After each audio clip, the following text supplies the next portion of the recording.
The next example that we are going to study is of carbon dioxide.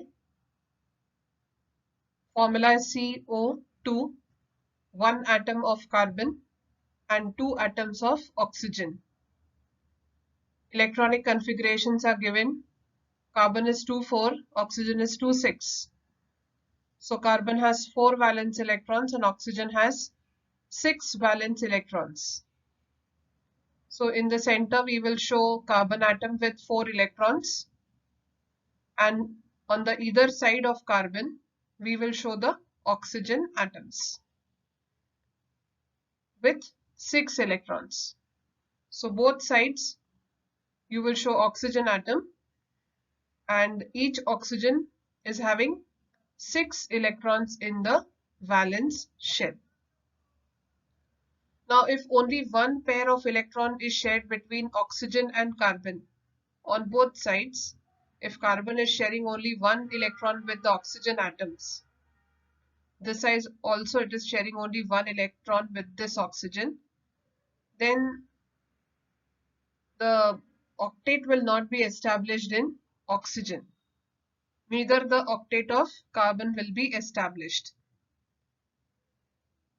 So carbon has to share 2 electrons and even oxygen has to share its 2 electrons. So when both oxygen and carbon share 2 electrons each, then the octet in oxygen and carbon will be established. Similarly, carbon will also share its 2 electrons from here with this oxygen. This oxygen will also share 2 electrons. So here we have the structure. Carbon is in the center. The valence shells are overlapping and the shared electrons are shown in this region. 2 are shared by oxygen, 2 are coming from carbon. Carbon is sharing its 2 electrons from this side with this oxygen, and this oxygen is also sharing its 2 electrons. So if we count now, these 4 are common to carbon as well as this oxygen. So 4, 5, 6, 7 and 8 electrons in oxygen. Similarly, these 4 are common to this carbon as well as this oxygen. So 4 here, 5, 6, 7 and 8. Octet for this oxygen is also established. And carbon also has 8 electrons, 4 from this side and 4 from this side. So total 8 for carbon. So this is how the state of stability is achieved by the formation of carbon dioxide molecule by sharing of electrons. Now if we see, there are 2 pairs of electrons between oxygen and carbon on this side, as well as there are 2 pairs of electrons that are shared between carbon and oxygen on this side. So there will be a double bond between carbon and oxygen on both the sides. Same thing if we try to study with the electron dot and cross structure. Oxygen with 6 electrons are shown with dots. Carbon with its 4 electrons are shown with cross. Again, oxygen with 6 electrons with dots is shown here. These 2 electrons will be shared by these 2 of the carbon, and these 2 of the carbon will be shared by the 2 electrons of this oxygen. So again here 4 electrons we have shown, 2 of carbon, 2 of oxygen. This side also 2 of carbon, 2 of oxygen. Oxygen is still left with 1, 2, 3, 4 electrons on this side. This oxygen is also left with 1, 2, 3, 4 electrons. Now the black circles will include the electrons for oxygen. So 4, 5, 6, 7 and 8. Same with this black circle here is the octet for oxygen. 1, 2, 3, 4, 5, 6, 7 and 8. The red colored dotted structure circle here indicates the octet for carbon. So it will now enclose all the shared electrons. So 4 from here and 4 from here, that is 8. So if we have to show the structural formula, it will be oxygen Then 2 pairs you can see. So you will draw 2 lines, double bond. Carbon, again 2 pairs of electrons means double line again. Oxygen. Remaining 4 oxygen electrons you will show here. So 2 lines means 4 electrons plus 4 from here, that is 8. Similarly, 2 lines here, double bond, that is 4 electrons plus 4 from here, that is 8. And this carbon, 4 from here and 4 from here. So this is double bond formation in case of carbon dioxide molecule. This is the electron dot structure for sulfur. Sulfur has symbol S and its electronic configuration is 286. It has got 6 electrons in the valence shell.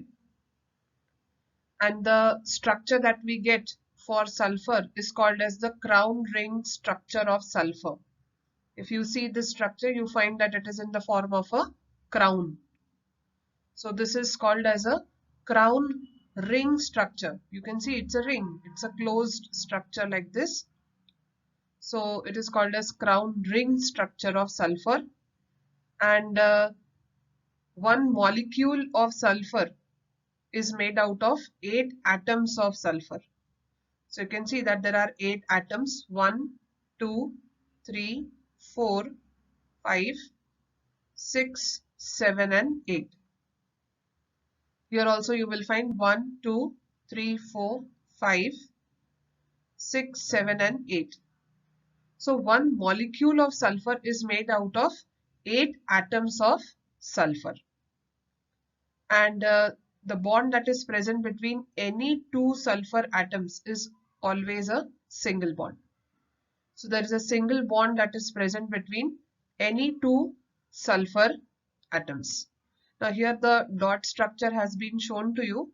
This is one sulfur atom with 6 electrons. In the valence shell with dots, the 6 electrons have been shown. This is true for any other atom also. You will find that each one atom of sulfur is surrounded by 6 electrons. Now, this sulfur atom has shared its 1 electron with this sulfur. And 1 electron it has shared with this sulfur. So between any 2 sulfur atoms, there is sharing of only 1 pair of electron. Since only 1 pair of electron is shared between any 2 sulfur atoms, it gives rise to a single bond.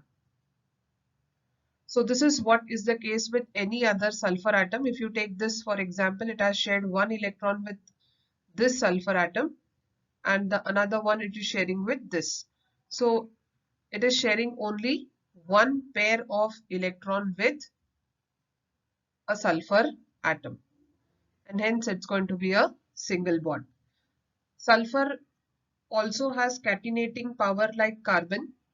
Catenation we are yet to study, but it is a property on account of which an atom can form a bond with another atom of the same type. That is, carbon can form a bond with carbon. Similarly, sulfur also has this property and it can also form a bond with another sulfur atom.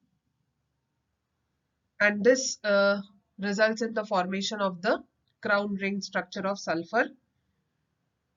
There are 2 allotropes of sulfur. One is called as rhombic sulfur and the other is called as monoclinic sulfur. And here we have studied the S8 molecule.